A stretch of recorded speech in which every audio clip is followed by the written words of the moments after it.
Dneska vám ukážu nějaký věci, jak udělat, abyste byli co nejvíc otravný v Brookhavenu. První věc, budete potřebovat minu. Ale jak vidíte, tak je zamknuto a nemůžete se tam dostat. To vůbec nezdávejte, protože tady máme hezký zahradu, ale je to furt zamklý.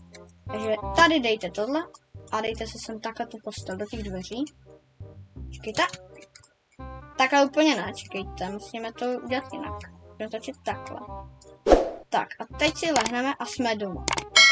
Já to rychle musíme utíct, aby nás hlavně nebadla. Musíme najít rychle její trezor, tady ho máme.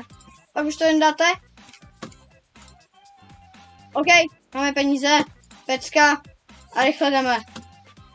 Tak dobrý, tak čo? Ne! Kámo, čilubi. Co je? Nevloupá do domu. A my půjdeme sem.